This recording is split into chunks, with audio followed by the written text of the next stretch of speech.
Bonjour à tous, je suis très heureux de vous retrouver pour cette deuxième vidéo beaucoup plus sérieuse que la première. C'est une vidéo sur les élections européennes 2019. Je fais cette vidéo vraiment pour les personnes qui ne connaissent pas vraiment la politique ou alors qui ont besoin de se renseigner un peu plus sur les élections européennes 2019. Mais ce qu'il faut savoir, c'est que c'est une vidéo où je vais juste citer, je ne vais pas rentrer dans le détail. J'aurai encore plein d'autres vidéos sur les européennes 2019. On est encore à 5 mois, un peu plus même du scrutin. Donc voilà, aujourd'hui je récapitule, c'est présenter les élections européennes et présenter surtout les principaux enjeux de ces élections. Alors ce qu'il faut savoir, c'est que je n'ai pas de discours précis à dire, je parle avec vous, je discute, je débat, devant moi j'ai mes fiches, mais voilà, je suis plus dans un contact direct avec vous, je ne suis pas là en train de réciter mollement quelque chose. Et je pense que cette vidéo est très intéressante, elle ne va pas être très longue, elle sera très courte puisque je cite finalement. J'essaierai peut-être de mettre quelque chose en fond ou d'apporter quelques précisions, mais voilà, je pense qu'elle peut être très intéressante pour certains, surtout ceux qui s'y connaissent pas. Alors tout d'abord, qu'est-ce que les élections européennes 2019? C'est un scrutin, il va falloir aller voter, tout le monde peut voter, c'est les citoyens de chaque État membre qui vont voter. Ça se passe du 23 au 26 mai 2019, dans notre cas c'est le 26 mai 2019. Alors en France, depuis Macron, on ne représente qu'une seule circonscription, avant on en était 8, car selon la loi, on est une seule république, ce que je peux comprendre. Alors avec le retrait de la Grande-Bretagne parmi les membres de l'Union européenne, ça a rajouté quelques sièges à tout le monde. On va maintenant se battre pour 79 députés, voilà. Et donc c'est pour ça que chaque parti doit présenter 79 candidats qui potentiellement pourront siéger au Parlement européen. Alors le Parlement européen, qu'est-ce qu'il fait? Parce que nous, on va voter finalement pour qui va constituer le Parlement européen. Le Parlement européen, il a un rôle dans la loi, il a un rôle législatif, c'est-à-dire qu'il va orienter les mesures de l'Union européenne. Il a également un rôle dans le budget des États, par exemple dans le budget d'Italie qui a été refusé. Chacun sa position par rapport à ce sujet. Et également, il élit le président de la Commission, Jean-Claude Juncker actuellement, qui a été surtout réputé pour sa quasi-absence à chaque fois. Alors, les élections européennes, comme je disais, Macron, c'est mon premier enjeu.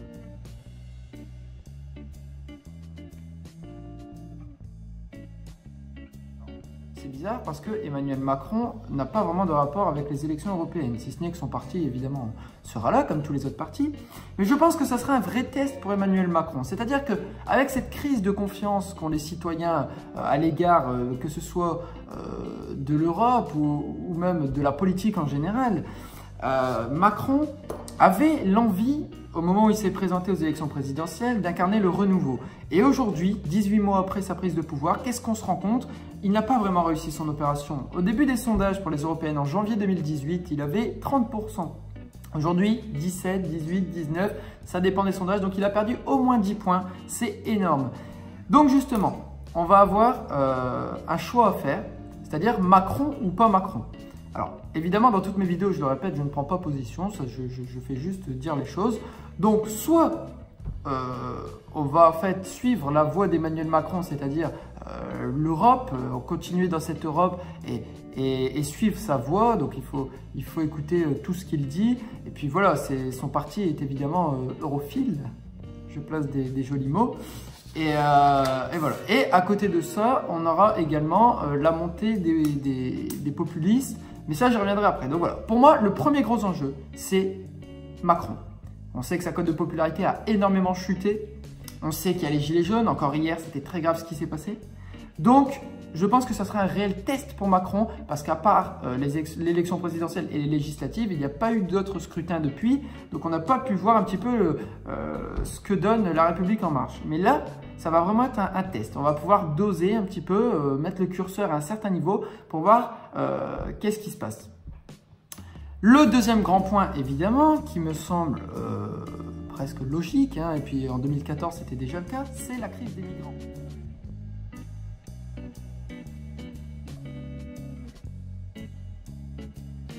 Alors peut-être que certains en ont marre, c'est toujours ces sujets-là qui reviennent. L'immigration, ça peut être embêtant, mais c'est quand même un réel problème dans notre pays et même dans l'Europe tout entière. Et c'est pour ça que la crise des migrants, c'est très important en fait, dans la scission qu'il y a entre, par exemple, Macron ou d'autres. Il va falloir se mettre d'accord sur une voie, et c'est pour ça que tous les partis proposent une sorte de programme de ce qu'ils veulent faire concernant les migrants.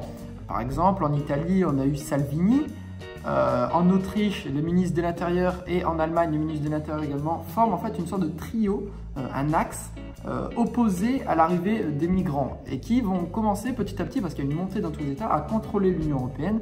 Donc il faut vraiment se décider sur cette question-là. Oui, non, les migrants, il faut voir. En plus, ça pose d'autres questions. Par exemple, la montée de l'islam, ou alors, et voir comment l'encadrer au sein de l'Europe. C'est des questions nouvelles au sein de l'Union européenne. Enfin, nouvelles, pas vraiment nouvelles, mais qui aujourd'hui seront bien plus présentes qu'à d'autres époques. Enfin, d'autres époques, je parle comme si c'était il y a très longtemps. Et puis voilà, il y a plein de choses à mettre en place par rapport aux migrants, l'accueil, comment ça se passe, voilà. Il y a plein de choses à voir autour de ça. C'est à vous de décider. D'ailleurs, je précise, je vous encourage énormément à aller voter. C'est pas en ne faisant rien, même si on n'a pas toujours confiance dans ce qu'ils disent. C'est très très important d'aller voter, c'est un droit.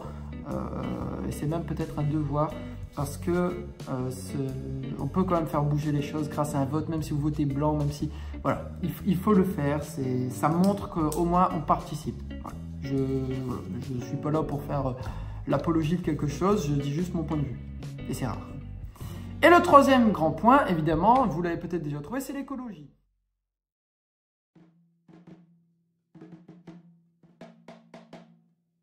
Alors, c'est-à-dire que donc il y aura un test pour Macron, il y aura donc les migrants, qu'est-ce qu'on fait par rapport aux migrants, l'immigration, et l'écologie. On arrive à un tournant, les amis. Et là, c'est très très important. C'est-à-dire qu'il va falloir choisir quelle politique adopter pour lutter contre le réchauffement climatique et le dérèglement climatique. Donc, je ne vais pas dire qu'ils proposent chacun un programme, mais il y a certains groupes au sein du Parlement européen et chacun propose des choses, des moyens différents pour arriver finalement presque au même résultat. Enfin, c'est ce qu'on promet en tout cas. Selon des derniers sondages, des dernières enquêtes et des derniers articles que j'ai lus, en 2020, en fait, d'ici 2019-2020, donc c'est très très récent, c'est dans très peu de temps, on ne pourra plus rien faire après pour le réchauffement climatique. C'est vraiment la date butoir, c'est maintenant ou jamais. Et il est temps vraiment de faire quelque chose. Je vous encourage d'ailleurs au quotidien à faire certaines choses. Mais c'est très important pour également ce scrutin, parce qu'il va falloir décider de qu'est-ce qu'on fait. Qu'est-ce qu'on fait pour améliorer le climat, l'environnement. Alors, je viens de parler de quelque chose d'important. Je viens de parler des groupes dans le Parlement européen. J'en ai pas encore parlé. J'espère que je ne parle pas trop vite. Ça fait déjà 7 minutes 45, vous voyez ma tête, mais je ne pense pas que ce soit spécialement chiant. J'essaierai de faire des petites coupures, pourquoi pas avec des images ou alors avec des petites apartés pour expliquer. Mais ma voix peut vous suffire normalement. Vous me voyez, vous êtes content normalement. Donc, il y a en gros 6 gros groupes au sein du Parlement européen. C'est-à-dire qu'une fois que nous, on vote en France, donc par exemple, on va voter pour la liste de la République en marche, voilà, je vais dire le parti qui est au pouvoir. Donc la République en marche, donc les élus vont s'unir en fait avec un autre groupe des autres pays, forcément. Chacun ne va pas jouer tout seul dans son coin. Donc c'est-à-dire qu'on a le PPE, donc c'est-à-dire les chrétiens démocrates de droite qui pour l'instant dominent. Donc c'est un parti c'est un groupe qui est une alliance qui est totalement europhile pour l'Union européenne, suivi donc par l'ALDE, c'est-à-dire les libéraux également de droite, c'est le centre droit. Donc la droite qui est en tête, les chrétiens démocrates dans la majorité des pays. Ensuite, c'est les libéraux de droite, le centre droit. Puis ensuite, il y a les social-démocrates du centre gauche. Oui, je lis ma feuille, hein, je ne connais pas par cœur le classement. Ensuite, on a la gauche tout simple, la gauche unie européenne, la GUE. Donc là, c'est le parti de gauche. Et EELV, c'est-à-dire les Verts, qui est 5e. Et en 6e position seulement, les conservateurs eurosceptiques d'extrême droite et populistes.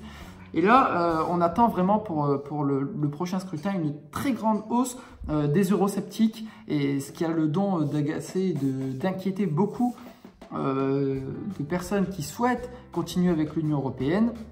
Et ça va être intéressant de voir, donc là je vous ai cité le classement, les 6, donc droite, centre-droit, centre-gauche, gauche, les verts et les eurosceptiques, et je pense que les positions vont être chamboulées. Enfin, on verra ça au moment venu. Alors, j'ai noté 3 autres petits points pour cette fin de vidéo. Je reviendrai beaucoup plus en détail avec des images et tout ça dans d'autres vidéos. C'est la première d'une très longue série, cette vidéo sur les européennes. J'ai cité 3 autres points très importants. Pour ou contre l'Union européenne et ce qu'elle est.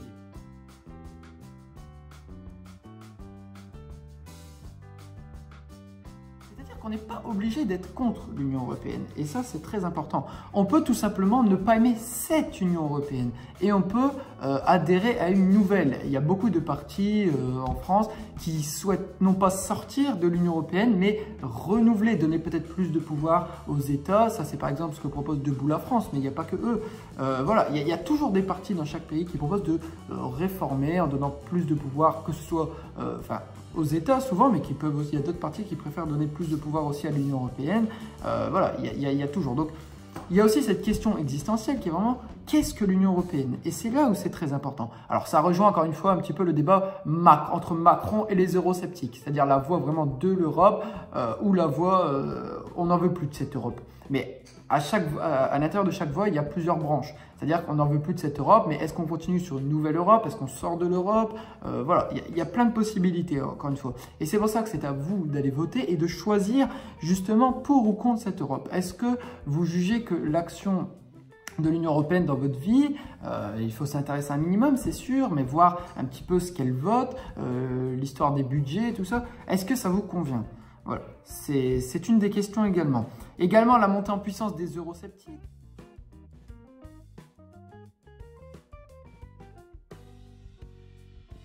Comme j'ai dit, ça fait beaucoup grincer des dents dans beaucoup d'États. C'est-à-dire que sans prendre position, c'est quand même un problème qu'on soit dans l'Union européenne et qu'il y a de plus en plus en fait, de personnes, et surtout des personnes haut placées qui peuvent faire changer les choses, qui sont eurosceptiques, qui se disent ce n'est plus possible, on ne peut pas continuer à évoluer dans cette Europe. Et ça, c'est un très gros problème que va devoir résoudre les personnes qui prennent les décisions tout en haut. Nous, moi, je ne suis qu'un homme qui fait des vidéos devant vous. Et enfin, alors là, c'est un dernier point qui n'a rien à voir avec tout ce que j'ai dit, mais qui peut potentiellement avoir une importance. C'est-à-dire que on a un petit réveil, on ne va pas utiliser non plus les grands mots, on va quand même les utiliser, c'est un peu un début de guerre froide. On va pas non plus parler de guerre froide, mais on a un réchauffement, un petit peu des tensions entre les États-Unis, la Russie et la Chine.